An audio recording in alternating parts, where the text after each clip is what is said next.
and welcome to the Board Game BBQ podcast. Welcome to another week talking gaming. Today it's Mike hosting, and I'm joined by two other Victorians. We got in the hot seat Jules. How you doing, bud? I'm pretty good. How are you doing? Not too shabby, mate. I'm hanging out in my Udi today, and I think everyone needs an Udi. I've recently decided this as I became an Udi owner. Everyone needs an Udi. They are great. We have one in our household. Only one? Does everyone share the Udi? Is it like it gets shared around a little bit. Udi? Okay, fair call. And joining us as well is Conor. Conor, do you own an Udi? I don't own an Udi because, there wouldn't be one that fits me. Like, you'd have to have like the super duper. Like, I think someone said one time it would be like me wearing a wetsuit. So I don't think it's like what's the point of an Udi? If I can get an Udi, you can get an Udi. Right. But I think what we take from this conversation is that we need a board game barbecue Udi. Yeah. Oh, yes. Yeah. Now we're talking. I would rock that. Yeah. Winter convention in Melbourne, board game barbecue Udi. Yeah. I'm down with it. Maybe we can just have like an Udi. Like it's okay to wear your Udi to in the winter time to the board game barbecue. Yeah, I think I'm going to. Yeah. Udis are allowed. Yeah. Let's make call now, the three of us. Like we're especially in Victoria where it's the coldest. Yeah. Let's make that. Dan, bad luck. That's the rule. It's happening. Yeah. Dan, if you don't have an Udi, mate, you're getting one. That's it. Well, we're not here just to talk about Udis today. We're also here to talk about board games. Guys, Jules, what have you been playing, man? What's been going on? Yeah, I've been playing a whole bunch of things. So I think it was last weekend or the weekend before, recently, I got to meet up with Amy and Maggie from Pictures.Septima, and how it happened was I was watching one of their videos. I can't remember which one, and they happened to mention in the video that they have never played Root or Eclipse, and Connor's just shaking his head in disbelief right now. And I thought to myself, well, we can't let this happen. So I commented on the YouTube video and said, hey, I'm happy to meet up and teach Eclipse and Root if you'd like to. Soon after, they DM me and say, we're going to take you up on that. So we organized the time and we got to play Root, and I taught them how to play just with the base factions that come in the base box, and they loved it. I played as the cats. Amy played as the birds and Maggie played as the vagabond. And It was really good fun. It was a photo finish sort of game where the birds had sort of run away with it, and I just didn't do enough to stop them. So I transitioned into a dominance victory, and the vagabond was able to ally with the birds, move the birds around, and stop me getting that dominance. And the birds just had the right card in their hand. Amy had the perfect card. It was the card that allows you to pull a warrior off the board to draw a card. And she was able to pull that one off, so she didn't go into turmoil recruiting because she'd run out of birds to put down. Yeah, good move. It was a good game. It was really good. So, Jules, awesome. you broke the number one rule of Root. You let the birds win. Yes. Well, I'm partial to win. the birds. The time before I played, I crushed as the birds. So, why is that the rule? Why don't you let the birds win? I can't remember. Something like me and Def were like, you just can't let the birds win. You can't let the birds win. Yeah. I think it was just something silly, and it just kept rolling on. But that's good. And so, like, they're obviously quite versed in games, and they weren't too overwhelmed with having to learn. Like, I don't think so. Yeah, I mean, we had all day to play, so we weren't rushing. I taught the game and went through each faction and how they work. So yeah, I think they had a great time, and I certainly did as well. And they could see afterwards. They said, "Okay, I see why people like this game a lot." Yeah. There's so much depth. I think they've got all the content for it, but they've just never cracked it open. So I can see us playing that game again together in the near future. Cool. When they get back from Gen Con. So that will be fun.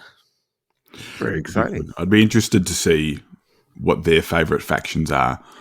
Yeah, so if they've played through them, if they've played through a lot of it. Yeah, so Maggie is obviously the themer, and she's not into conflict so much in games.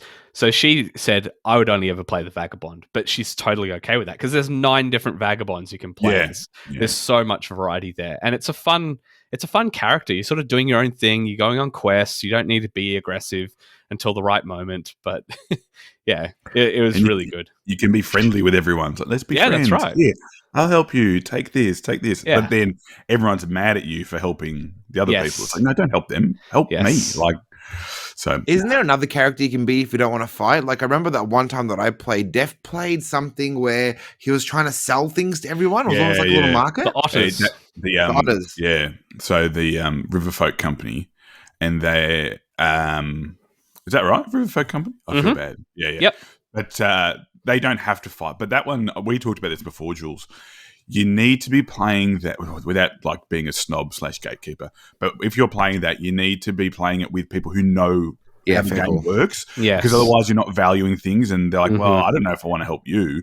Yeah. But if you then on the flip side of that, if you're playing with one or two people that know how it works and the other person doesn't, they're going to be severely disadvantaged because you need things like hiring workers, hiring soldiers. I know like with the Woodland Alliance, you don't have many soldiers on the field.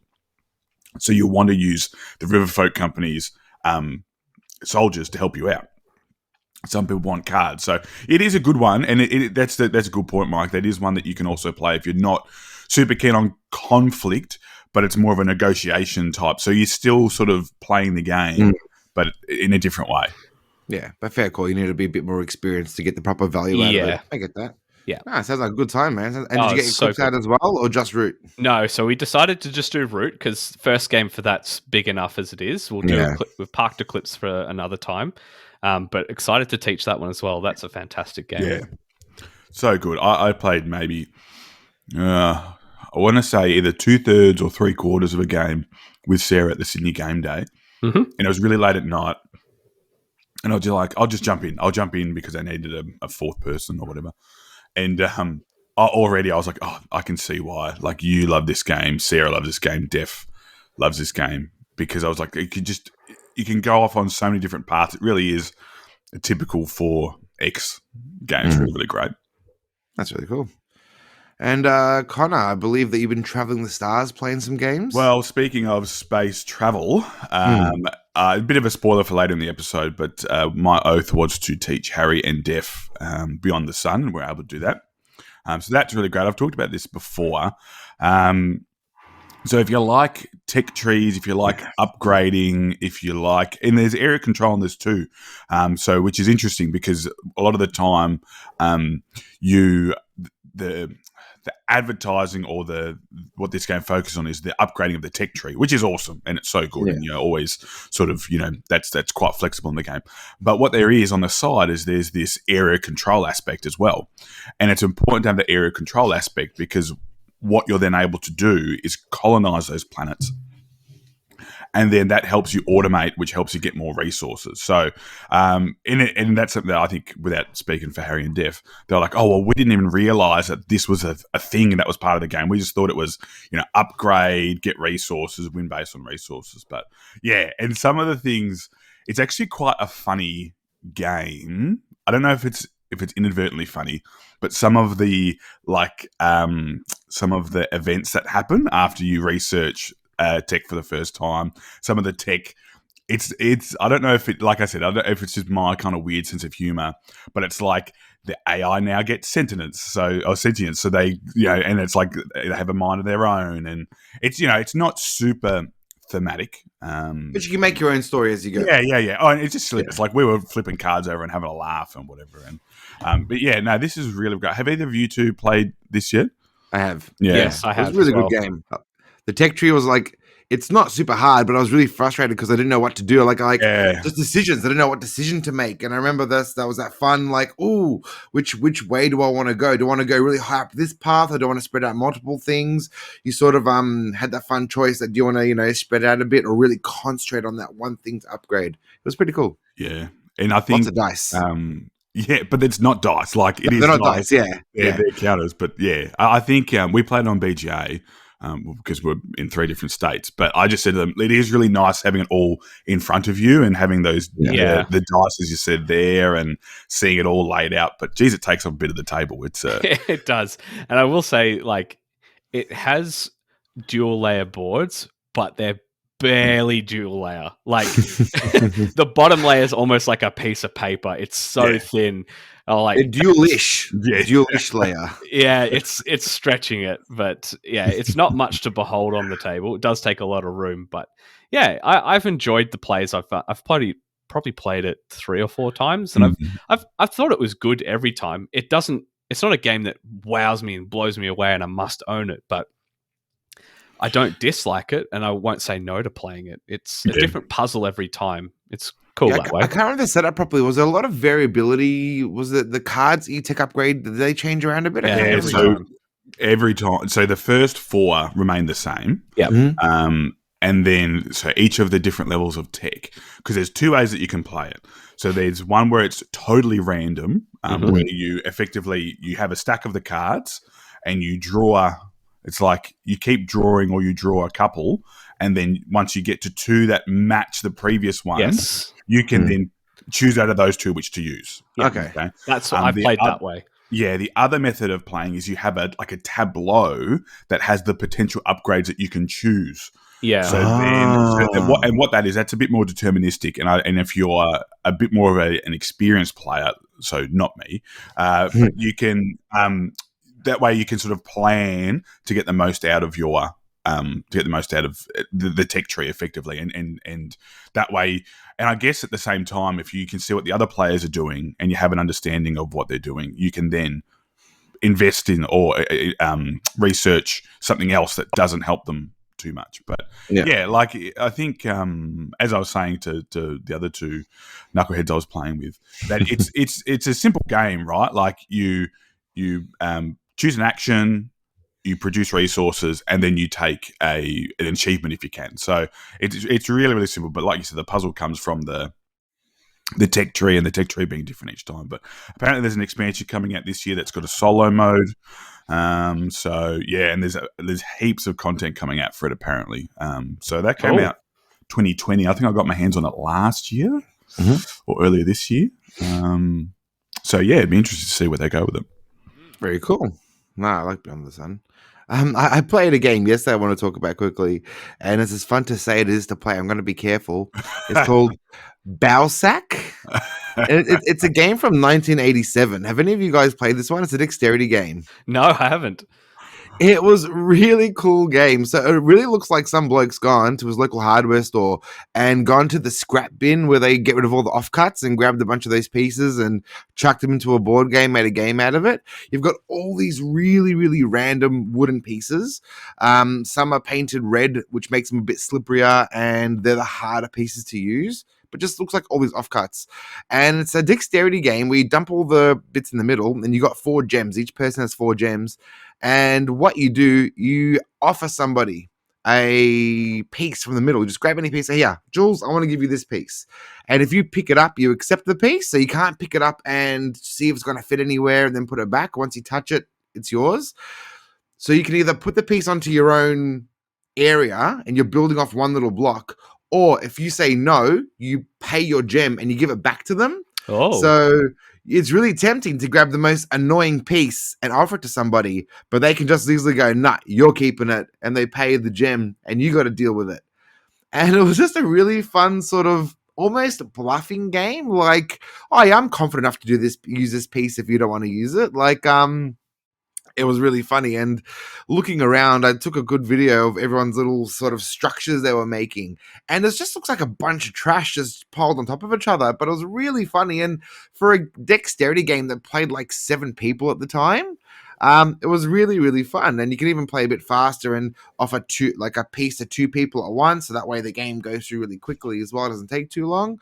But look, for a game from 1987, fun little dexterity game. It's out of print now, but Bowsack, it was really funny. It was a good dexterity game. So I guess the thing with dexterity games is they always seem to be the games that people remember from game days or hanging out with your mates or whatever. People are like, oh, that was really, really great fun.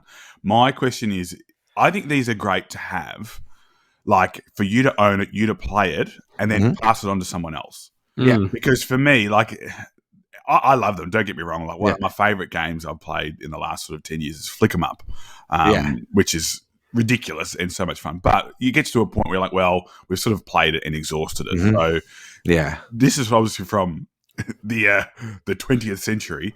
What do you think it has? Like, does it have legs, or like, is there enough strategy behind it, or is I there think enough it's got gameplay? legs in the form that I want something to play with like 6 to 8 people. And I want to have a bit of a laugh. Like, that's the situation. Last night we were at a mate's house. We're like, well, we've got a bunch of us here. What game can we all play together instead of splitting off into groups? So, like, all the dexterity games I have, you wouldn't be able to do that. And I love a good dexterity game. So I think it's one of those ones that's probably worth having in the collection and pulling out at those times, because it was really good fun. The one mistake we did was we started playing, offering one piece to one person at a time. And that made the game take a little bit longer. So halfway through, so no, let's play the other way where we give a piece to 2 people at once. So in that sort of situation, I think it's a great game to probably have. Like, I would own it because I do game days at my place, or the board game barbecue game days. I think it'll be fun for that. But yeah, look, just like a lot of dexterity games, it'll probably overstay its welcome if you played it too often. But then how often are you having 6 or 8 people around a table wanting to all play a dexterity game together? So I don't know. I'm one of those blokes that, we've seen my collection. I've got lots of games because I want to have a game for every occasion. That would fit in that slot of, hey, 8 people are over. Let's crack out a game that we can all play together. But yeah, I wouldn't want to play it every week because it'd probably get a little bit old, obviously. And these guys, I don't think they'd played it for like the last year. So it was a good time to pull it out, and I really had fun with it. It was good. It kind of sounded like a dexterity version of No Thanks. Yeah, it actually kind of is. Yeah, exactly. It doesn't get passed around. It's just between the 2 people. Yeah. But then you got that thing that, that becomes rivalries. Well, you gave me that crap piece. I'm going to give you a crap piece next, and you just start messing with each other, or you really try to push each other into, trying to use that really weird, odd-shaped bit. Like, there's even like literally an egg cup. There's a wooden egg cup in there and a wooden egg, so you might want to get both these pieces, but then you don't really have anything to put on top of the egg anymore because it's a weird shape. It's hard to balance something on top of it, but it's fun watching what people come up with. I'll post a photo or a video on our Facebook for people to see what we're talking about, but it was an absolute mess. It was bloody all over the place. It was hilarious. How does it all fit in the box with all these weird shapes? I think you just chuck it all in. Yeah, okay. Off you go. Nothing's fragile. It's literally, like I said, it looks like wood bunch of like little bits of wooden dowel that are like 2 inches long, like little half circles and oval shapes and that's cool. Long spiny point shapes, like just really awkward things that you're like, well, how the hell do I fit this all together? So there's lots of balancing and just lots of laughs. So it was a pretty good game. Cool. And basically you lose once you can't get rid of a gem. So once you can't spec a gem, then you lose and off you pop. So it's a war of attrition. Yeah, it was funny though. It was a really good game. I like that one. Yeah. What else have you guys been playing? Actually, I'm interested in hearing about a game that you've got on your list, because I had the first version of it and I sold it, and that's Massive Darkness 2. So yeah. I know you're a big fan of Zombicide. Exactly. In fact, maybe the biggest fan of Zombicide. So can you give us a little bit of a rundown of that? I can. So Gene from our community, we organized it like 2 months prior, like, let's get a game of Massive Darkness 2 happening, and he's got lots of content for it. So we had a game, and it was a great night. So I went into it in the back of my head chanting, don't like this game too much. Don't like this game too much. I've already got a wall of Zombicide. I can't fit Massive Darkness 2. And I went in with the idea, like, how different is it going to be to Zombicide? Because I can see a lot of similarities, even in the setup. It was really good. I really liked it. It's very different tactics that you're going to use, because Zombicide is very much, I'm going to go kick in a door and what zombies are going to spawn, and you sort of take down one at a time. But the zombies have their own turn, but they don't necessarily fight back. Mm-hmm. I think I liked about Massive Darkness is there's bunches of dice chucking, but you're jumping into a fight with a bunch of enemies. So if this particular enemy spawns, a whole group of them are spawning. It's a little clan of them, and they have like a little boss character in the middle of it. And yeah, it was really fun because you could sort of level up as you go. So like Zombicide, you level up and get new abilities, but I liked in this one you had a whole deck to choose from. So when you leveled up to level 2, you scroll through all your level 2 cards, and I won this one. And it reminded me more like something like Diablo, because I'm like, okay, I want to be a necromancer because necromancers are cool. And one of my first abilities was I can raise skeletons. And then when I got to level 3, there was a level 2 version of the Ray Skeleton. So I could upgrade that skill and make it stronger. I'm like, oh, this really gives me that old school Diablo feel where I can pick one of my tech tree and upgrade it. So Zombicide doesn't have any of that. You just keep getting new abilities and pop. And sort of it was kind of cool that it really encouraged people to work together. And when you roll all these dice fighting the bad guys, they hit you back. Like in that one fight, there's defense and there's attacks, and you get extra damage if you're fighting in shadowy areas and all this really cool stuff. And everyone had unique abilities to start off with, which I think someone said the original Massive Darkness didn't have. Is that correct, Connor? Yeah, it was pretty limited. Like, yeah, you did sort of have. You sort of had maybe like one special ability, and maybe like, you know, if you're a mage, you have more range damage. If you're an archer, same thing. And you might, if you're like a barbarian, you might have more defense or more health. What it sounds like to me is they've actually focused on what I really enjoyed about the original one, with that tech tree and increasing your character. That actually sounds... It was way better. It was really good. Yeah. That sounds really cool, and something that I like, because what I remember is you would have like a sheet, like a character sheet, and you would cross them off as you went down. And so it kind of felt like like a mini character sheet from like a role-playing game. You cross off your abilities and things like that, along with your little... You know, but you have in Zombicide, the little play area that you've got to keep all your... well, that's what you got now. In this one, you've got very much like a Zombicide plastic tray where you've got the holes and pegs and spots for your left hand and right hand. And so I finished the game saying I really liked it, and I can see a lot of similarities, but they've changed them way, like, enough that I could own both games happily and get different experiences from both of them. You know, like, I'm not chasing it yet. Don't worry. I see Jules already shaking his head like, don't go down that path. Look, I don't even get to play Zombicide enough these days, you know, but I would like... One of my Zombicides I don't play, and I don't know why, I just haven't really pulled it off the table yet. I need to give it a proper go, is the space version, the Invaders. And I was like, if I don't get that to the table soon, or if I don't really enjoy it as much as the others, I'll see if I can trade it or sell it and pick up Massive Darkness, like one out, one in, maybe. But I would definitely own the game along with my Zombicide. I'm not enamored enough that I want to go chasing it down, because for me, it still doesn't beat Zombicide. I still think Zombicide's amazing, and it does what I want in a game like that. But it definitely had a lot of legs and was a lot of fun. And the minis were amazing, and there were just so many differences that it definitely made it a different game, and it was a really fun experience. And I actually played with a couple of blokes I haven't really played with before, and you know, we all were strategizing together and how we're gonna, you know, finish our objective. And we only played the second mission in the book, which in Zombicide, I know the second mission is usually pretty simple, and we still struggled. We thought we weren't going to make it. So it was definitely challenging and interesting and kept our attention. We played 5-player or 4-player. I'm trying to remember now. And it did go a bit long, and there was a bit of downtime in between, but that can happen in Zombicide too. So that was the only downside. There's a lot of downtime. So there's a bit of twiddling your fingers in between. But, you know, you sort of are invested in other people's turns and who they're attacking and how we're going to attack this thing. And it was a good game, though. Definitely a good game. And I think I always struggle with the dungeon crawling type games or the co-op games when I like playing with more people, because you get more variety and there's more strategies that you can have. So, for example, like with Gloomhaven, you want to play with more people so you get to see more characters. But at the same time, it does increase that playtime significantly. And then you also run the risk of having, and I'm guilty of this, of going, it's almost like that whole pandemic thing where you pull all your actions together and one person's deciding what to do. I think it's really important for you, and I think you actually get more out of the game if you just say, you pick what you want to do. Like, let's actually role play it, right? You're the barbarian. You don't give two hoots about anyone else. You're going in with a bash and crash. Like, let's just do that. Let's role play that. Okay, I'm the mage. Maybe I'm like a rogue, so my focus is going to be treasure. Yeah, okay, it might be more beneficial to the team if I go and like backstab a whole bunch of enemies.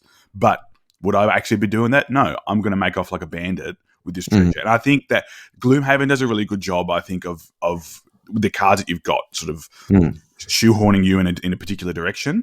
But yeah, I think high play counts are great, but the time it takes is just it does take a really, really long time. The downfall of the time thing, I think, is like you can watch, I can watch Gene have an epic turn, jumps into a battle, rolls a bunch of dice, kills a bunch of guys. Takes a little while, but it was exciting. Mhm. Come to my turn, all the guys next to me are dead now, and I didn't move on the other side of the map. Yeah. So I spend all my turns moving, and that's my turn done. Yeah. And now it's your turn to go kick some other guy's butt. Like, that's when it feels a bit like, oh, my turn wasn't epic. It wasn't super fun. But that doesn't take away from the whole game. It's just like, oh, I want something cool to happen on my turn too, I want to get into a fight, but you can't always have it, Sometimes it might take a while to get back to you.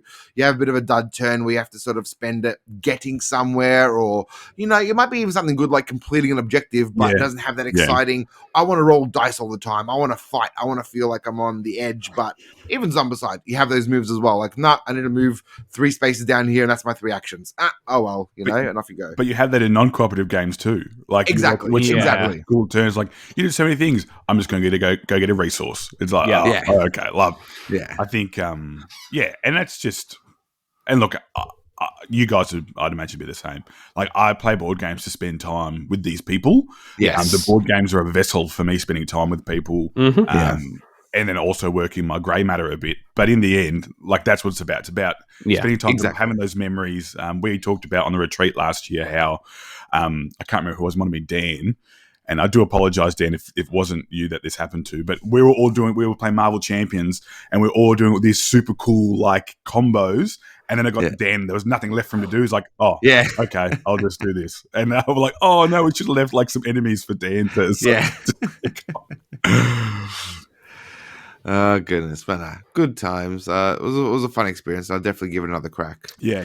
Oh, and I need to touch on the minis. Those minis are some of the best that Simon have made. Like they are incredible. Like I remember from this really big winged one with some really intricate wings and some really cool weapons coming off them. And man, like you're never going to get disappointed with the Simon games and their minis. Like that's hands down always going to be an amazing experience. And that's the thing. While you're not playing, I'm going to grab this guy that got killed last round and just look at the mini for a little while because it's beautiful and it's awesome.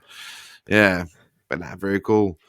Jules, I see you're starting to run some little private businesses, are you? And your list there, you got some. You look at me funny. I probably wasn't good lead in. You're playing a little game about small businesses. Yes. Yeah, I got to play this recently. It's a Oink game called Startups. And it's a really simple game. I really enjoyed it. It's essentially, I guess you're sort of bidding to invest in these startup companies. And there's a range of, I think there's 5 different companies, and it has a deck of cards which are associated with each of those. And the first one has 10 cards in the deck. Then I think it goes 9, 8, 7, 6, I think, or something like that, or maybe down to 5. And all you're doing on your turn is you have a hand of 3 or 4 cards, and you're either choosing to play one down in front of you in your play area, and you're locking that in as you're investing in that company. Or you can discard out to the middle and draw a new card instead to swap out your hand. And basically, at the end of the game, the person that has the most amount of cards played down in front of them and whatever's left over in their hand will own, whoever has the majority will own the company. And then everyone else that didn't end up owning it, for every card that they have, you'll flip over a 1-point token into a 3. So if I had 5 cards in one company and you guys had 2 each, then I would own it. And because both of you had 2 stocks in this company I owned, I get to flip over 4 of my 1-point coins into 3s. Yeah, cool. So it's this cat and mouse game of like, I want to try and race to own this company, but the wrinkle in the game is if you currently own the company, have the majority, you are not allowed to pick up cards of that company. So you get blocked from trying to draw more of those if they're out in front of the common pool area. You can get lucky and draw them off the top of the deck. Yeah, right. And you can hoard some secretly for the end of the game when you put out the rest of your hand. But it's such a clever mechanic that you cannot pick up cards for a company that you already own. It's very clever. I'd love to pick this up at some point. It was a really great, quick, easy to learn game, and I thoroughly enjoyed it. I think Startups is fantastic. Yeah, those Oink games, I just hear people talking about how good they are. I think they're all from Japan originally, aren't they? Yeah, they're all from Japan. But yeah, that's again another cool little game that doesn't take long, and I could imagine I could see you playing like 2 or 3 games of this in a night. Yeah, Just be like, no, that's easy. That's what we did. I think we played 3 games sort of back to back, and Yeah. it probably only took a bit over half an hour for the 3 games. It's really good. They smash out really quickly. Yeah, I played it with 4 and 3 player. I think this game is better with more people. I think it can go to 6 or maybe more, but it just becomes mayhem at that player count. But I think that's where the game is super fun. You think you've got enough to nab that at the end, and someone else just sort of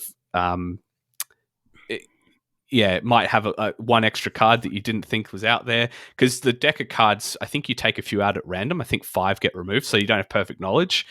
So yeah, that can absolutely happen. So yeah, it's a fantastic game. Really recommend looking at that one. Oink. Very fun. Connor, what else has been happening with you, man? What else you got going on there? Yeah, so I've just sort of been playing. So actually, the other night we streamed Mini Express, which was a lot of fun. I hadn't played it before, and Def and Adrian were like, you'd love this game. It was really, really good. And I know Def's big on his train games and like his 18xx games and like stocks. I'm like, Then sometimes I'm just like, I can't deal with that right now. That's not what I'm looking for. But this is really, really great, and is actually heading. It's on Kickstarter at the moment for there's a couple of expansions. So if you're interested, go and watch our video on our YouTube channel if you haven't played it before. And then the Kickstarter, I was just checking then, the Kickstarter's still up. Give me 30 seconds as I fluff around with this. Yeah, so it's a, I guess, like a stocks game, but the most simplified stocks game that you can see. So effectively what you're doing is you don't control anything. And that's the other cool part, what I enjoy. So it reminds me of those games like War of Whispers, Jules, and those other games. You don't actually control anyone, but you do want an outcome for a particular group. So there's 4 different, I guess, rail companies and 4 different goods companies. And they're kind of intertwined, but at the same time, they don't have to be. And what you're effectively doing is you're trying to you're trying to get these rail companies to move up this rail track as quickly as you can and as high as you can. And then you're also trying for you to invest in the goods companies. So at the end of the game, each of these stocks is worth a certain amount of points based on where they finish on the track, and then also how much of those stocks that you own. So what ended up happening was I was invested the most in the metal, but the metal was the lowest of the companies, so it was worth the least amount of points. But whereas it might have been like the leather company, that was worth the most amount of points. However, I wasn't invested all that highly in it, because the way it works is if you're invested the highest amount, you get the most amount of points. If you're invested the second amount, you get the second amount of points. And then if you're third or below, so it's only I can't remember. I think it goes up to 5 maybe or 6 players. If you're below that, you just get might be 1 point per stock. Whatever. So it's purely based on these stocks that you can take. But there's this really cool mechanic where you can take a stock, so you can buy a stock, but it's worth the amount of trains in investment points that are in the current like the railway shed. So, but what happens is for you to decrease the number in the railway shed, you have to put trains out on the board. So it's kind of like this cool thing where you're decreasing the value of the stock. You're just not decreasing the value of the stocks, but you're decreasing the price of the stock. Yeah. And if you take a stock, if you buy a stock, then you have to put trains back into the rail yard, and then that stock goes up again. So what was ending up happening is someone made a good point, is I was trying to extend a rail out, because once you get to a city, you're then able to get investment points for that type of good. So if you extend to a point where you get to like cotton or leather, then you get to move up your counter in those 2 positions. But obviously that costs trains to do that. And then that then decreases the price of the stock. So it's this cool balancing act of going, all right, do I want to spend lots of trains to extend this so I can get some goods, or and what that means is that the stock price for the person going next is really, really low. Dirt cheap. Or do I wanna, So, or do I want to sort of maybe see if they want to do that instead, and then that gives me the opportunity. So I ended up always, because I was like, oh yeah, right, making that mistake and doing it for Sarah. So Sarah was able to grab like stocks really, really cheaply because there was no trains. It's really, really fun. And once again, Def does a far better job of explaining the rules than I do. I would genuinely recommend this game. It is not complicated at all. I could play this with just about anyone, I reckon. So you call it a light game? Yeah, light, but tough as well, because I wanted to go there, or I wanted to put something there, or there's a couple of really, really good decisions you need to make in there too. But once again, kind of like Beyond the Sun, you're only doing one action, so it's about thinking about what you want that action to be, and then only doing it. That sounds really cool. Yeah. And how long did that game take? Like those sort of games? Like an hour, maybe. Yeah, like me and Sarah were learning it. Yeah, it's not long at all. Like it's really, but super fun. And the whole thing of, I really enjoyed that thinkiness of going, okay, do I place trains down, lots of trains down to make the stock cheaper, or do I try and see if it'll come back around to me at a cheaper value as well? Because of those investment points that I was talking about, that's what you need to spend to be able to get a stock. So you're effectively decreasing your position on that track of that particular company to go and take that stock. So you're then, it's like you're mortgaging your current self to help your future self. It's very, very good. So that's out on Kickstarter at the moment. There's a couple extra maps out on Kickstarter at the moment, and I'll find it right now. No, it's not coming up for me because it's being a pain in the backside. But so go check that out for sure. Very cool. I thought I'll touch on my little sizzle for this week. It's no secret that I really love my weird little abstract kind of games, and this one is definitely one of those games. I had one of those moments where Renata, actually my partner, went out to a game day without me. We went to a friend's house and played games without me because I had something else on, which makes me very proud. And she came back raving about a game that I don't own, which means I have to go buy it. If she likes a game and I don't own it, that just makes sense that I have to buy it. And the game is a little game called Pictures. Now, Pictures is a bit of a quirky game where the middle of the game is basically a thick stack of cards with very, very generic photos on them, like a duck in a pond, a bunch of buildings, a tree, like all random things. All the cards are double-sided, and there's a thick stack of the cards, and you make like a 4x4 grid on them, and you put little numbers along like letters along the top, like A, B, C, D, and along the side 1, 2, 3, 4. So you can see, this photo is C4, for example. Mm-hmm. And the game plays up to 5 people. And what you do, you give everyone a random object or set of objects. So, for example, one of them is 2 shoelaces. One's really long and one's a bit shorter. Another set looks like kids' building blocks. There's really lame building blocks. Like one's an arch. You got like a round one and a half circle and some squares and rectangles. Another one is 4 pebbles of different sort of shapes and like 4 little sticks. Mm-hmm. You've also got this really cool one, which looks like a little picture frame and a bunch of just square cubes, like square cubes you'd find in a Euro game, 3 of each color. Mm-hmm. And a deck of cards with all different random photos on them, like little drawings. And what you're going to do is at the start of the round, every player's going to dig their hand into a bag and pull out a token. And I might say D2. Cool. I've got these 2 shoelaces and I need to depict D2. And it's just awkward and weird. And they give this little sort of little square, like what would you call it? Like a little tile to put on your photo to show where the bottom is, because when you're making a picture out of two shoelaces, everyone's going to be looking at it from every angle. Like, what the hell did you just try to make? And it's kind of got similar scoring to Dixit, where I want you to guess my pictures. So if you guess my photos, I will get 1 point for each of you that guessed what I chose correctly, and you will get 1 point for guessing it correctly. And you sort of every round, you swap around these random items. And you just have these moments of, what the hell am I supposed to do with these bits of rubbish? The one I really like, though, is that little square picture frame. So with those cubes, you're basically making a little tiny 9x9 square with the random colors, almost like a extremely zoomed in pixelated version of the photo. Yeah.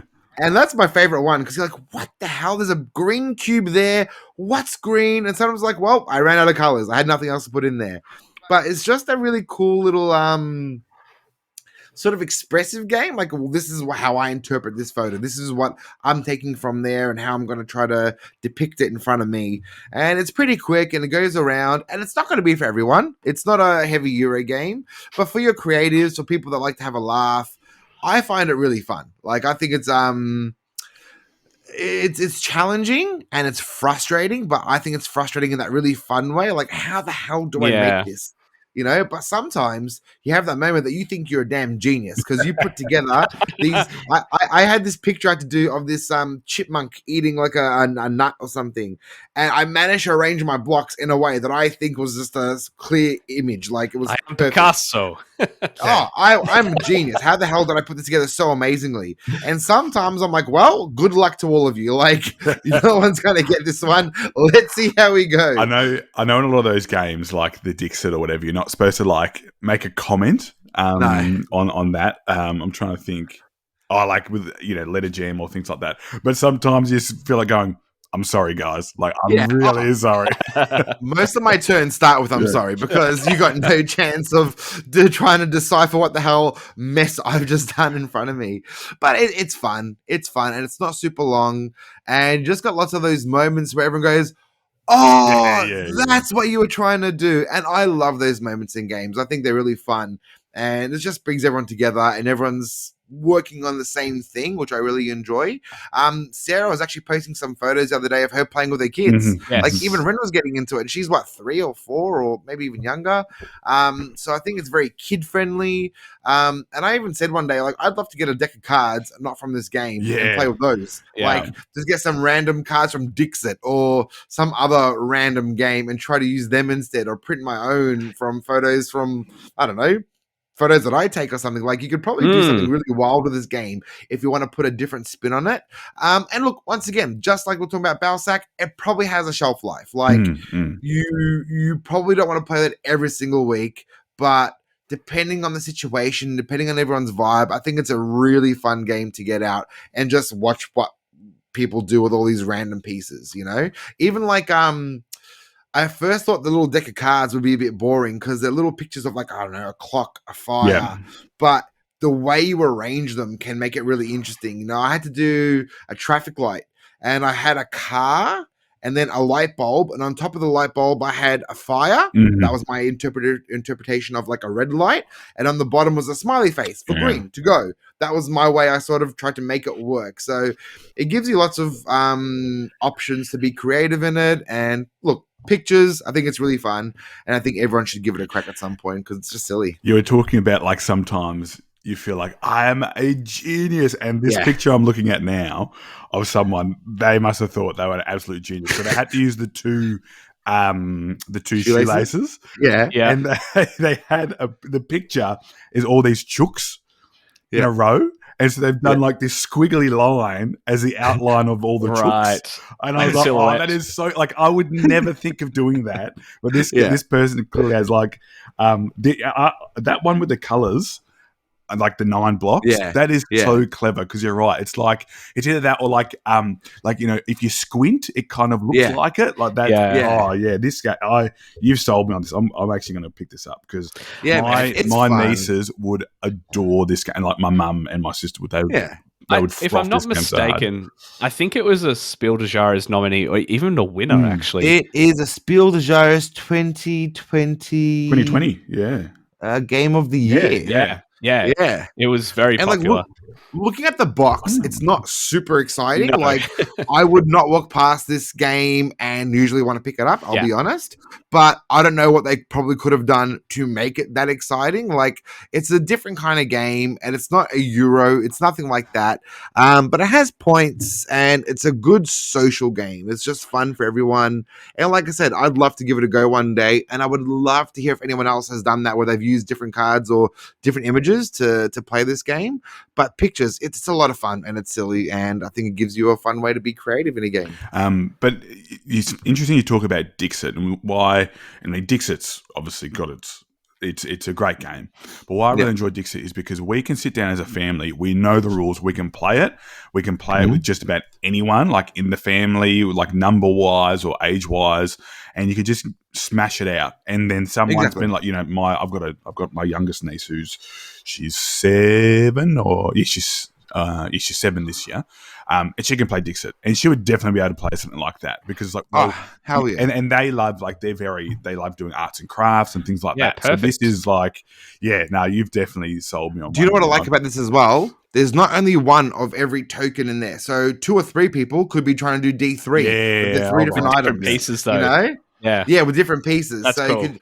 the one rule is if you get a piece, how do I say? If you get the blocks, and someone else has used the same photo for the blocks, you don't do it. You have to say, no, pick another thing out. Otherwise you're just going to recreate the same thing. Yeah. But no, good fun game. I'll bring it to the next game day to play with some people, I reckon. That's cool.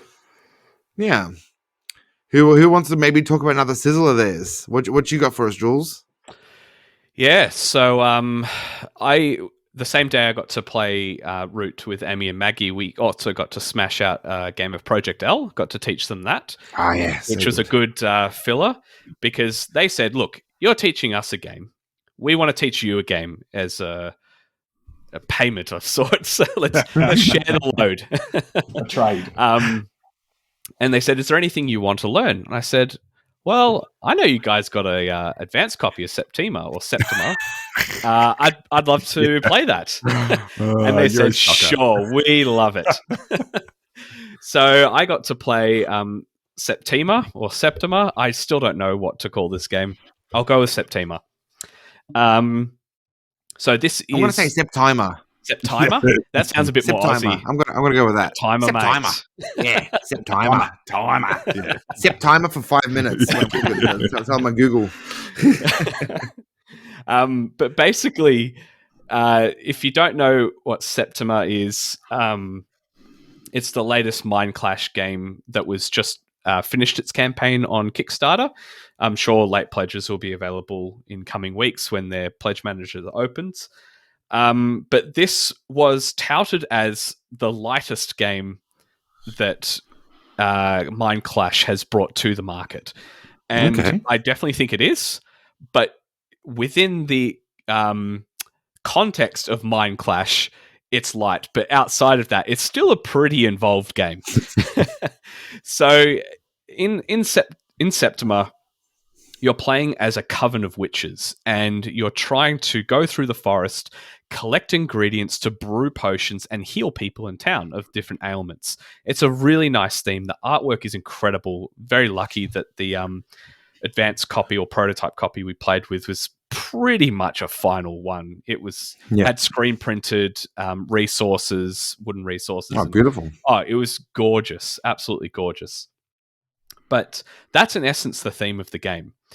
It has a few different mechanics going on it that I really, really enjoyed. So how the rounds work is essentially you have a hand of action cards and everyone has the exact same hand. And you all pick a card and put it face down and reveal at the same time. Now, things range from collecting ingredients, brewing potions, moving across the board. What else have we got? There's a spell called Remember that allows you to reactivate the ability of a card you've already played. And what happens as you go through the round, you're using these cards and you won't pick them up until the next round. So you've got to time your actions well. one of the really clever things about the game as well is you have a board that can hold 4 witches in your coven, and the 2 at the top have a special ability that you're allowed to activate. And each round you can mix them up, so you can change who's active and who's not. And what happens is, as you play these cards, if you reveal the same card as another person, you activate a bonus ability on it, so your action becomes more powerful. The problem with that, though, is it attracts suspicion from the witch hunters. So there's these witch hunters on the outside of the board that at the end of a round, if anyone matched a card, the witch hunters will go after you. And essentially you have a track on the side of your board with a suspicion level, and you roll a die to see if they don't move, they move a bit further, or they move a bit less. So there's a little random element to see if they will reach you. If they do, your witch in the top left, who's your leader witch, gets captured and gets put on trial. So they get taken off of you and put on a separate area. And essentially, as you go through the rounds, there's all these clever mechanics, which I won't go into, of like, there's lunar ingredients, so there's only certain times you can collect those ingredients. There's lots of rotating cogs that limit your ability to do things, and you have to line things up at the right time. We played with the advanced version, which has the rights board, which again has these opportunities. When you match, you move further up the board and collect bonuses. It's very thinky. There's a lot of things to consider. But essentially, at the end of a round as well, is you have a witch trial. So you have these little meeples, which are loyal citizens for each player. You have neutral citizens and angry citizens. And they all get put in a bag, and you draw them out, and you fill this arc of worker placement spots until you reach the number that it says for the player count. And the angry citizens -1 from the trial score, the neutral citizens add 0, and your loyal citizens add 1. And so essentially, if you equal or surpass the number of angry citizens, the trial's successful, the witch is set free, and whoever had the most loyal citizens in that trial actually brings them into their coven. So you might lose a witch and someone else actually gains it because they had more loyal citizens when the trial came around. It's very, very clever, and there's an important reason that you want to have these witches, which I'll get to. But if the trial's unsuccessful, there's more angry people than there are friendly. Let's just say the witch goes to the farm. Yeah. With the cows from Great Western That's it, Trail. with the cows. They live happy ever after. They're going to Kansas City. Yeah, right. Yeah, that's it, Kansas City. No. So how you score your points in the game is there's a few ways you can get points throughout the game. Certain potions you brew will give you points. Having successful trials will give you points depending on the number of loyal citizens you have in the trial. But the bulk of your points comes at the end. And at the start of the game, you're given a card with 4 different objectives. And one's worth 5, then there's 10, 15, and 20 points. At the end of the game, you can choose any one of those or more or all of them to be completed, but you can only complete an objective. The number of objectives you can complete, I should say, is determined by the number of witches you have in your coven at the end of the game. So if you only have 1 witch, you can only complete one of the end-game objectives. If you have all 4, you can attempt to complete all 4. It's really clever. It has loads of tension in the game with you want to match because you want to get the bonus, but that ups your suspicion and you don't want to get caught. It's such a clever game. There's a lot going on. Sounds like lots of balancing. Yeah, there's lots of balancing and trying to time things right. There's an element. We had a good discussion once we finished the game. There's an element of table talk. Before you choose your cards, you go, I really want to collect ingredients. Does anyone else want to do that? So we get the bonus. But there might be times where you're trying to figure out what other people are doing so you don't clash with them to up your suspicion. The clever thing as well is Septima is actually on the board itself, and she has these little icons that denote the different action cards. You can match with her. If no one else is going to do what you want, if you've timed it right, you can match with her and get the bonus that way. So there's always a way to try and do a match, but again, it's all about timing. she might be doing the brew action and you want to do brew, but you're not ready for it because you need to collect more ingredients first. It's very, very clever. So with that table talk element, yes, would you say there's a level, like, it might not completely, but is there a level of like semi co-op in there? So like you try to. that's the interesting thing. They marketed the game as a semi-cooperative game, Yeah, and as we were all discussing it, we were like, yeah, not really. Like, you're cooperating in the sense that you'll give each other a bonus, but other than that, like, you're not trying to do anything else together. I think it was a bit of a stretch to say that semi-co-op, because there were definitely loads of rounds we played. We didn't even discuss with each other what we're going to do because we all knew exactly what we wanted to do. I personally wouldn't call it a semi-cooperative game. It just has table talk to try and encourage matching or not matching with people on the actions they choose. So it's interesting you talked about if there's too much suspicion, then you go to a trial, because in Perseverance, the Castaway Chronicles, there's a mechanic where if you effectively make too much noise or make too much commotion, the dinosaurs start to fill in, and once they reach to a certain point, there's a dinosaur attack. And in a way, it's not a co-op game at all. Like, they didn't market it as a semi-co-op game or anything like that. But there's that thing of, okay, I can actually help someone by not causing an attack, or I can then go causing an attack, and that'll take away some of their settlements. But also, if you've set it up and it's ready to be defended, then that's fine. But the person that causes that attack, they then lose like a support point. They lose like favor. I can't remember what it's called off the top of my head, but like favor. Yeah. So is there any downside or any penalty if someone then causes a trial to occur? Yeah, so it's really only bad for the person that loses the witch. If the dice roll and they're essentially these witch hunters are on the outside of the board, and if your suspicion level is at 5 and you roll a +1 on the die, then you move it 6 spaces. If it reaches your space, you take away the witch and put it on the trial spot. I guess there is somewhat of an element, again, if you want to call it semi-co-op, that along that suspicion track, the higher it goes, it has these little angry people markers.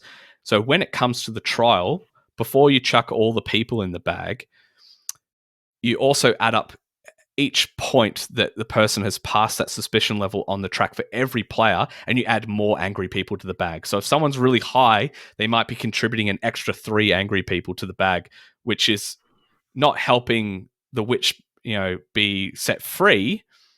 But at the same time, you might see that there's a way to preload loyal citizens into the trial before it actually starts. You might see someone's loaded it up with citizens. I have no chance of winning this.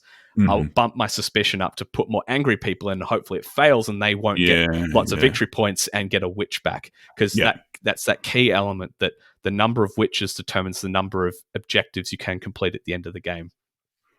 I think it's a really good game. I had a fantastic time playing it. There's a few other modules to mix things up a little bit, which I'd love to try in future. I think this game, I probably wouldn't play it super often because it might start to feel quite samey after playing it multiple times. Even though the puzzle's different because you randomize the lunar ingredients track and the Septima's tokens, the order they come out in to match actions is random every time. There's lots of little things to change the random elements in the game, but it's not enough to make it feel different. It's just a slightly different puzzle, but ultimately you're doing the same actions over and over and over again, which is fine. I really enjoyed it, and I probably wouldn't say no to playing this, but it doesn't, for me, having played other Mind Clash games, it doesn't have the same level of variability that the others do. You want to spread out the plays a bit more. Yeah, just spread them out. But look, for all of us that own close to 100 or plus games, it's like, I'm probably going to be spread out anyway. Yeah, exactly. Yeah. And is this currently on Kickstarter, Jules? No, it's finished, but the Pledge Manager stuff should open in coming weeks. Right. Cool. Cool. So, Jules, you just spoke about a game that's coming out. Yep. I spoke about a game that came out a couple of years ago. Connor, take us back. Take us back to the time of yore. So, yeah, that's right. So, you talked about Pictures, which is pretty recent. Jules talked about a game that isn't even out yet. Yep. I'm going to talk about one of the OG games. I'm going to talk about one of the classics. But in saying that, it has just had a fresh coat of paint on GameFound as well, so it's kind of cheating. And that is Castles of Burgundy. Oh, there we go. Mike's got the classic one. I was going to say it's had a fresh coat of plastic. Yeah. So again, this wasn't planned, by the way. I'm not some crowdfunding shill, but I don't even know if it's still going at the moment. But there is a new version of Castles of Burgundy out on GameFound to back, and it's ridiculous. Like, I'm talking ridiculous. I don't know if it's like good or bad ridiculous, but it's like nuts what you can get. But the reason why this game has lasted so long is because it's so good and so simple. So what this is like a classical, tile placement, area majority, that type of stuff, where you are in control of a duchy, and at the start of your turn, you roll 2 die. And those 2 die determine not necessarily the action that you take, or the action that you choose, but what type of action you can take in that position. So in your duchy, you have a castle, your castle of Burgundy, I'd imagine. And what you're trying to do is you're trying to build out this duchy, and that might mean trying to get as much farmland as you can, or it might be getting as many city spaces as you can, or it might be getting as many ports as you can. So in front of you, you have a series of hexes. And each of those hexes is a particular type of tile, and that's denoted by color. So it's really simple, super straightforward.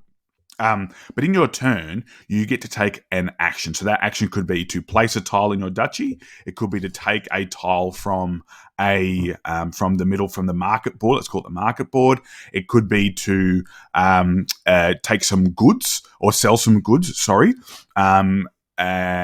And there's some bonus actions as well. So you could also go and get some workers, which changes the number on your die. Or you can spend silver, which then lets you take a bonus tile from the middle. So each of those tiles, each of those hexes in the middle cost 2 coins. And that is a bonus action that you can take anytime as long as you've got those 2 coins. But then, once you've decided on the action that you need to take, depending on the number on the dice that you use, that will determine which market you can go to, which goods you can sell off your board, and where you can place your hex, your tile, in your duchy. But the rule is that you must place a tile next to a tile that's already on the board. So you've got this really great puzzle of, okay, I need to use a particular number in order for me to place this tile, but it's also got to be the correct one. So farmland, for example, with farmland, what you're doing is you're trying to connect as many of the same type of animal next to each other. So farmland's green. With these city tiles, there's not so much a theme that you're going for, but they might give you a particular, I'll call them a power or a particular bonus. So you could be doing things like each time that you, or when you place it, you might be able to take a tile from the market for free of a particular other type of tile. It could be, or the port tiles, they let you take a particular number of good. So once you place that, you can take the goods. And the cool thing about the goods is the goods are like a mini set collection type thing where when you're collecting them, you want to collect multiples of the same type because you can then sell them for silver and points in order for you to, but you sell all of the ones of the particular number. So if you have a stack of 3, you can sell all of those 3 goods off in your turn. And then the workers, they let you change a die up or down 1 space. So we talked about those city tiles before. That could be a bonus where when you're placing a farm tile, for example, you might be able to increase or decrease the number on your die. So you get a bit more flexibility.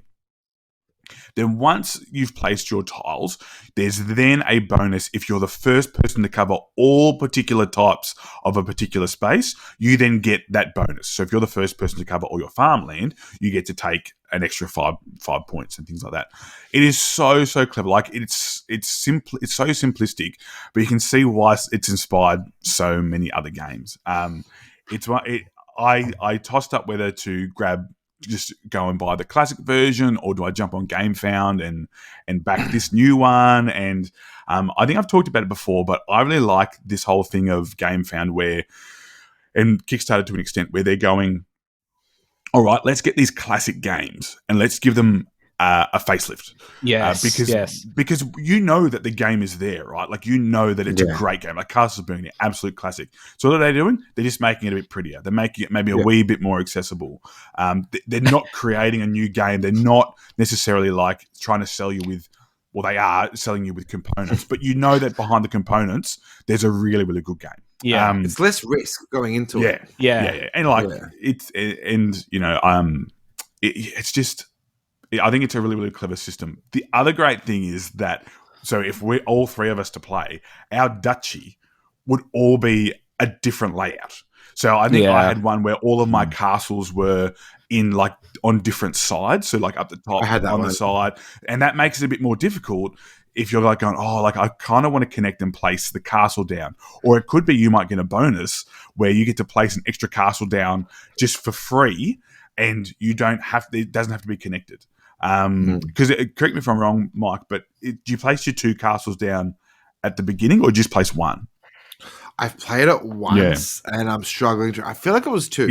I do feel like it was two. I should know, but I can't remember the top of my head. Too many games lately. It is.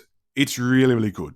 I think if you're a fan of board games, if you're a fan of knowing where games have been inspired from, you can see where this inspiration for so many other games has come from with Castles of Burgundy. It's like, how was this game made back when it was made?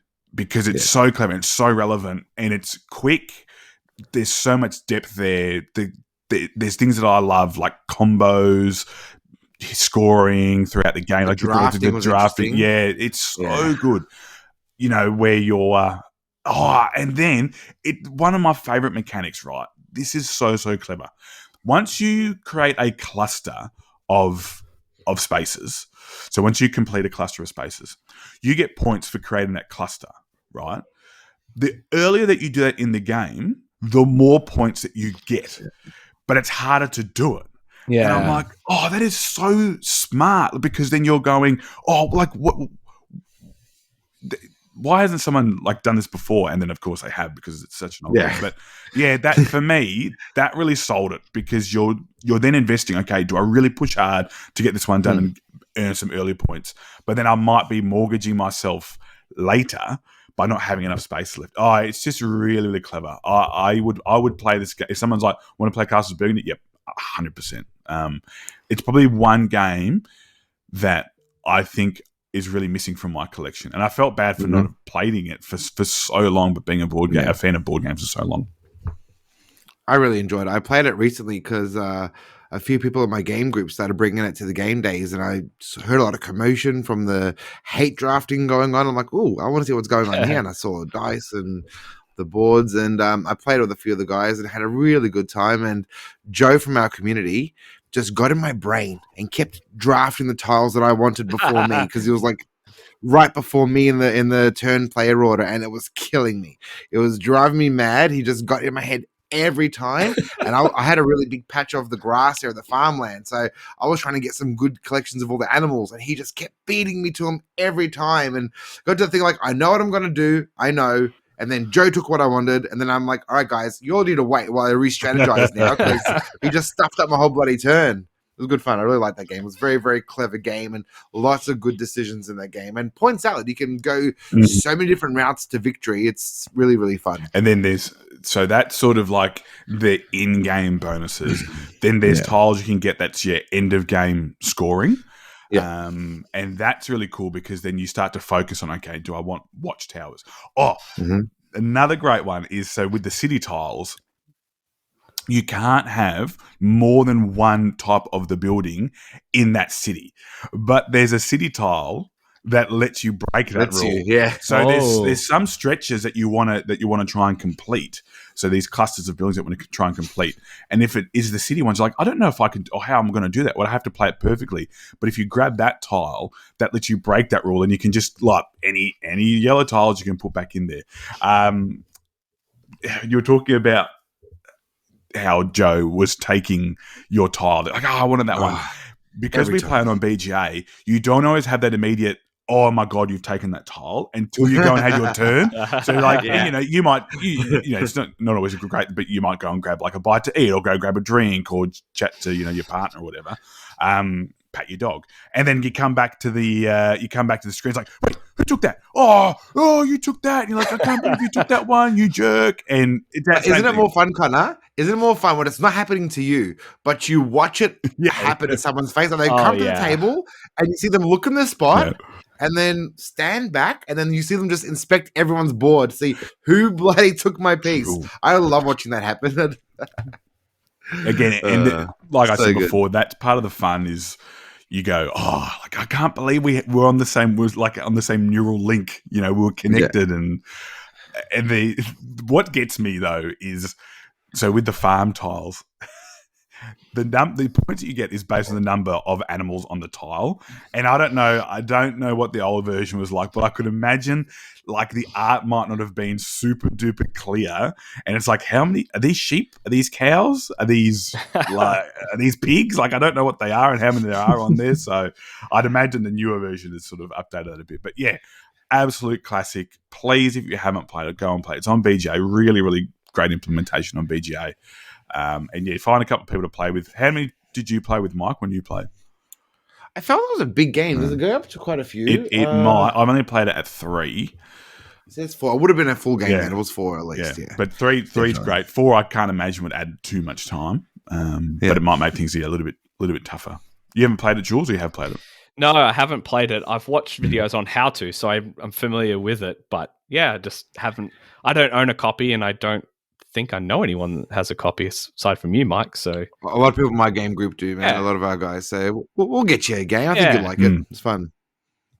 Very good. Well, there you have it, folks. We got games from the future, the present, and the past there. Check them all out. And what better place to play some of these games than at one of the board game barbecue game days. And we actually have 2 of them coming up soon, 1 week apart. We have Brisbane happening on August the 20th, so get in quick. And we also have Melbourne happening on August the 27th. So these tickets do go very fast, guys. We'll have some scheduled teachers coming out for them. Grab your tickets. They are absolutely amazing game days, and you can come meet some of the hosts and other people from the community, and just come play some games. They're great fun, and hope we can see some of your faces there. And from that, we'll move on to our next segment. Hey guys, Adrian here, and I'd like to talk to you guys about Advent Games, who directly support this podcast and our Sydney game days. Hey, Adrian, are you talking about Advent Games? I am. How awesome are they? They're great, mate. Hey, wait. I love the website. Hey, Dan, are you talking about Advent Games? We are talking about Advent Games. I love how to have $10 shipping inside of Sydney and $15 flat rate shipping outside of Sydney, outside of the metro area. Yeah, it makes it so much easier when you're checking out the website, all the different categories. The best. New releases, upcoming. And Dean also has an incredible newsletter he sends out at the end of every week. So please make sure that you get on his mailing list. Yeah. Sorry, Adrian, we didn't mean to interrupt as you were. Yeah, I just wanted to say, I also love Advent Games. And I have bought games for them at the Sydney Game Day myself, and even flown them back in my luggage from Sydney to Brisbane. Dean's an awesome dude who is very community focused, and you'll even see him at game nights throughout Sydney area. Mm-hmm. And he was one of the very first sponsors of the Board Game Barbecue podcast. So thanks very much for being a long-standing and loyal sponsor of the show. We love you. Thanks, Dean. Thanks, Advent. And our next segment is the board game barbecue bracket. And guys, we're getting to the pointy end of this, Dick. We're getting to the end. I think we only have a couple more to go before the actual finals, isn't it, Jules? Yeah, this will launch the first of the semi-finals today. So 2 more until the finals. And I see Jules biting his nails because it's Anachrony versus Architects of the West Kingdom. Gentlemen, what were your thoughts about this matchup? Well, yeah, it's kind of the battle of the two separate ends of the spectrum, really, isn't it? Like you've got this super accessible but great game in Architects, and then Anachrony is that brain burning, you end up having to untie your head type stuff and brain leaking out of your ears. I think purely based on accessibility, I would have picked Architects to win. And, it's a Garfield game and they're very, very popular. Yeah, that's pretty much my summation. I think Anachrony is the better game, especially with those expansions, but there's very few people out there that have copies of Anachrony with everything. So, yeah, it's that accessibility that really hurts it, but man, it's a good game. And I think you guys pretty much called it right. I think Anachrony, as good of a game it is harder to get to the table and not as many people have it. So Architects of the West Kingdom has won this bracket battle at 112 votes to 81. So thank you to all those voted, and congratulations to Architects for getting through to the semifinals, I believe. To the final now. Very exciting. Oh, semifinals. Is it the final? Semifinals. Semifinals. Yeah, so, whoa. And that means we've got to line up the next bracket battle to join it in the semifinals. And that's going to be two pretty popular games. I'm going to be very interested to see how this one goes. It's the Quacks of Quedlinburg versus Raiders of the North Sea. And I'm interested to see where you gentlemen are in this matchup, to see what you guys think. Let me know what your thoughts are. Well, for me, the question popped into my head right now, and it's the question we always ask people: if they were both set up on a table and you both had the perfect group for it, and time isn't a factor, which one would you rather play? I actually lean towards Quacks, and it's not because I dislike Raiders. I've played Raiders a lot. I have the app, but I mean, we just mentioned Architects. If I'm going to play a worker placement, I probably prefer that. But obviously, we're not comparing those two. But to me, Quacks always brings a laugh. I really, really enjoyed the game. I've never had a bad one. Even when I've had a bad one, it's been funny. It's just a good time. And I think that the expansion is a must, in my opinion, and I hope that most people do have it. It just adds a lot more variety. Those 6 pumpkins can make for epic moments when you pull them out, and you have a ×2 from the yellow, and you go 12 spaces forward. It's just really, really fun. I think it's the more accessible of the two games. The rules are probably more simple to teach in Raiders, but you need to strategize. Whereas Quacks is just, I'll buy this stuff and you just pull it out. There's a lot more rules in Quacks, I think, but you don't have to think as hard. Look, that may be a pro or con one way or the other to people, but yeah, for me, Quacks is just, it's just nostalgic. I've had it for years now and it's been played so many times. It's just it's just solid. It's so, so good. And look, if I'm to put it any other way, I own Quacks and I don't own Raiders apart from the app. Yeah. I join you with a lot of those comments there, Jules. Like I own Quacks and I don't own Raiders.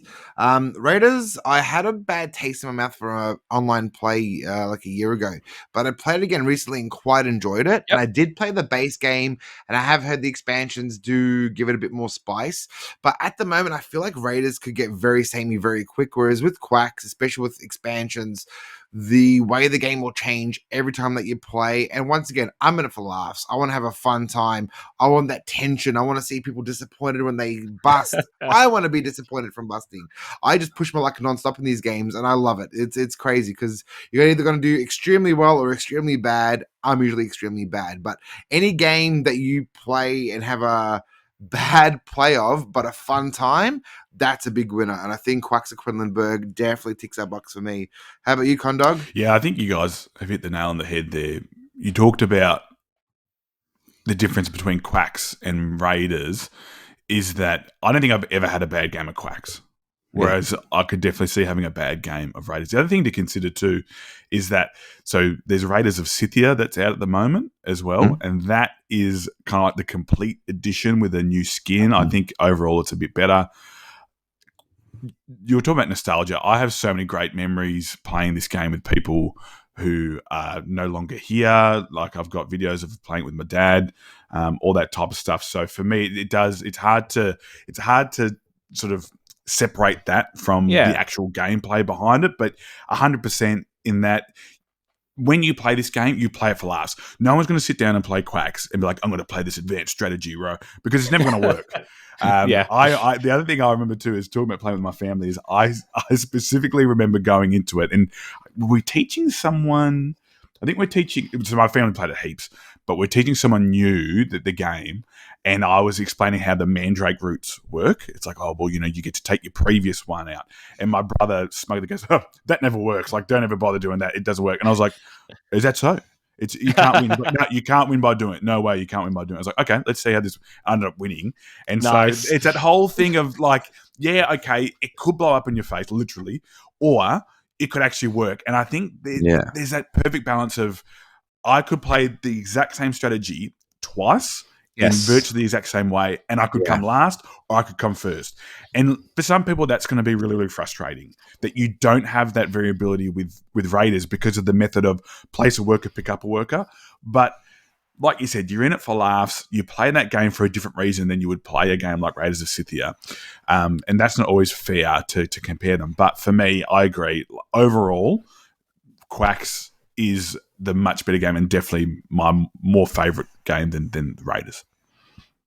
Well, there you have it, guys. 3 for 3 votes here for Quacks, and I think it's gonna be very interesting because we've got a lot of die-hard Garfield game fans out there as well. So I'm interested to see what our community thinks. So, guys, it's not up to us; it's up to all of you. Please jump on our Facebook, jump on our Discord, get on our Instagram, cast your vote. If you're passionate, jump on all three. You can definitely put your votes in many places to up those percentages. So jump on into our socials and vote for your favorite game. And talking about our social media and our community, guys, thank you so much for being Patreons. We've got a bunch of Patreons out there. So just a quick shout out to all of you. If you want to be a Patreon as well and get access to some of our content that isn't available for everybody, or if you want to jump onto our Discord, into some secret rooms that we have where you can have some more input to the podcast, please jump onto our Patreon page and support us. We really do appreciate it. But we understand not everyone can do that. There are many ways to support the podcast. Once again, just joining those communities and getting engaged in conversation is a big way. Jumping on to however you listen to us, be it Spotify or Apple Podcasts, leaving us a 5-star rating. We'll get Dan to read them out and have a bit of a laugh in the podcast with those as well. Just any sort of interaction with those guys. We appreciate it all. We love dealing with our communities, coming to our game days. So please come and chat to us, and that's another way to help support the podcast. And also a bit of word of mouth, guys. Tell your friends. If you know people that enjoy board games, chuck them towards our YouTube channel where we're doing live streams now pretty regularly. I think most Tuesdays we're going to have something happening on our YouTube channel. So jump on and have a look at what's happening there. And with all that said, guys, thank you. We're going to lead into our next segment, our oaths.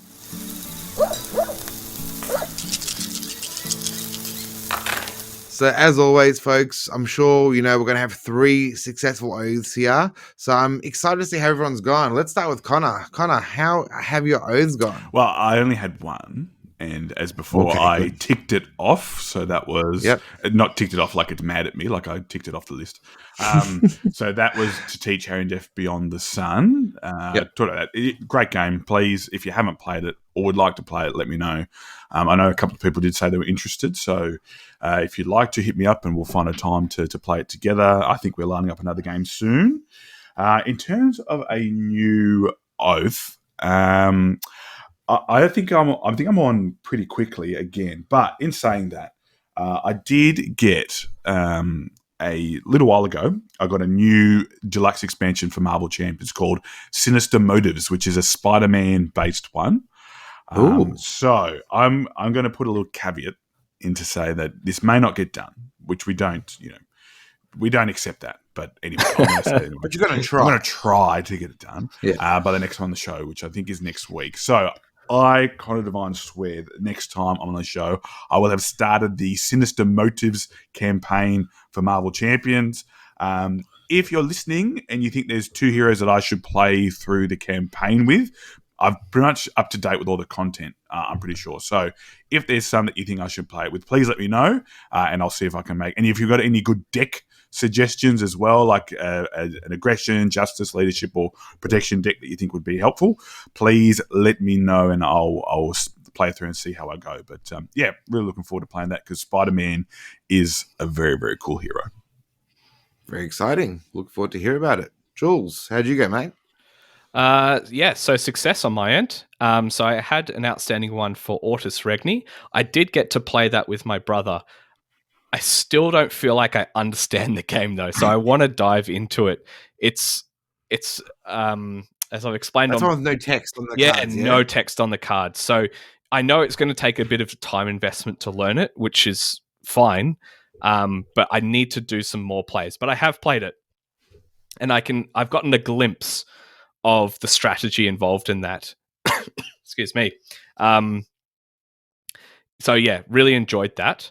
And also my other oath was to play my copy of the Root Marauders expansion, which I got to do. So I played a 2-player game with some of the hirelings of the Lord of the Hundreds versus the Keepers in Iron. Fantastic game. Really, really enjoyed it. I got to play as Lord of the Hundreds, which I said I wanted to do because I had previously played as the Keepers in Iron. And yeah, they're so much fun. They're not as simple as I thought they would be. It's not just like, move and destroy. They actually have a few limiting factors which make them kind of tricky. But I thoroughly enjoyed it. I can see them becoming one of my favorite factions.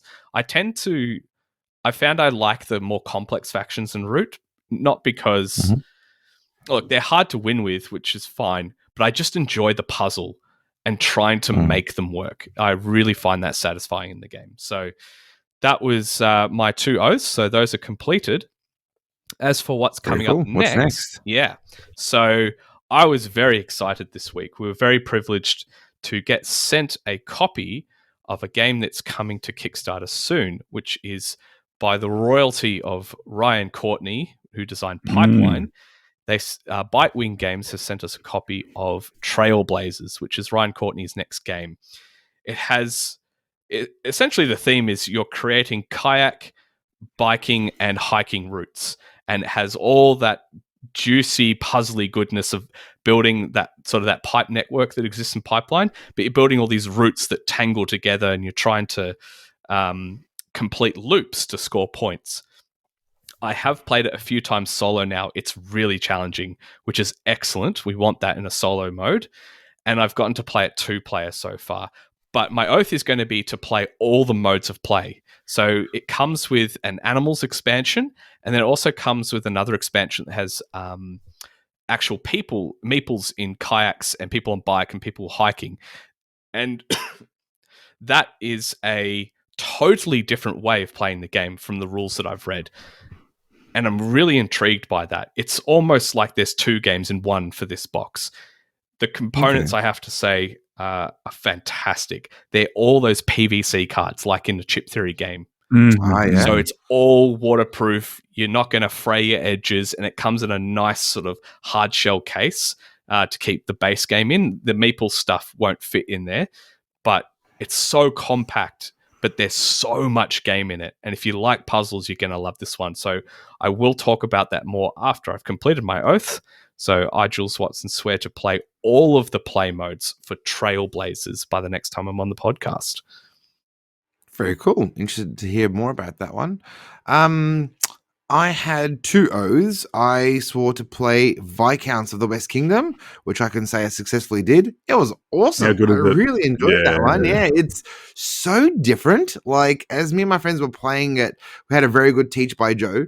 And I'm trying to wrap my head around it, like, oh, this is a very different kind of game. Like, you want to collect resources, but you have to have your little dude and a horse go to a certain area of the board where you can do that. And there's a higher part and a lower part, and there's a whole little section in the middle where you're putting workers and just it's like so much going on. Like, there's some really good combos happening. And it really impressed me. It's just so different. I absolutely love these West Kingdom games, how learning one after the other, you can see the similarities, you appreciate the similar symbology, like it really helps you knowing the other ones going into a new one, but how different each one is from each other. Wildly different strategies, and I really enjoyed it, and I definitely want to play it again a few times very soon, because it took my brain a little while to click as to what I was trying to do and how I was going to go about it, because you got this moving bunch of cards in front of you that are sort of flowing down on your board and discarding, and almost like a bit of a deck builder, and it had a lot of elements I found really interesting. So I'm definitely looking forward to playing more of that, but that was a success. My second oath was to play Picture Perfect, which is that weird little game of trying to take the perfect picture with a bunch of people who all have very specific needs. Played that last week and had a lot of fun with that one too. I played it with the base version, where it's one of those games that you might not get as much information as everybody else, which can swing the scores a little bit.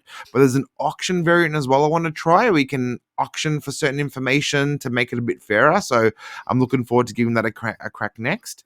For my next oath, this probably be my last podcast, I think, before I head off to America for 4 weeks.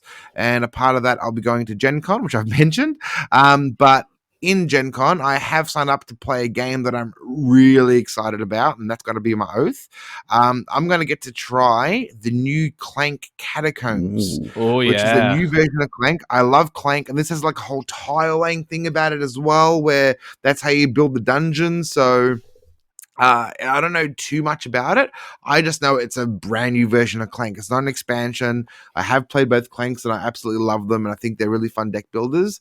So I'm really looking forward to trying a brand new Clank and being lucky enough to be one of the first to try the completed product. So when I get back from my trip, I would love to tell you all about it and let you know what I thought. Nice. And I don't know if I'm allowed to take any photos while I'm there, but I'll see if I can and see if I can post them up. But not too sure if there's any rules around playing a demo game if I'm allowed to share much about it. What are they going to do? You'll come back to Australia. They're not going to chase you. Yeah, I was going to say, Exactly. can you draw a sketch? Like A sketch. Yeah. Use the components from Pictures. I'll use all the components from Pictures to show you exactly how the game that'd be looks. cool. Absolutely. Very But cool. I, Michael Farrugia, will come back and report on Clank Catacombs from Gen Con. And guys, good work. That's 3 oaths and 3 successes. So that's very exciting. Good to hear. And on that note, I think that does us for today. I want to thank you guys for joining me today. Thanks, Mike. thank Thanks, you. Jules. Yeah. It was an awesome chat. It was good fun. Lots of good games spoken about. And I think we'll leave all you guys to it. So thank you very much for listening. Jump on our socials and join in all conversations like we mentioned before. And we hope your next game is a sizzling one. Thank you. Yep. Bye.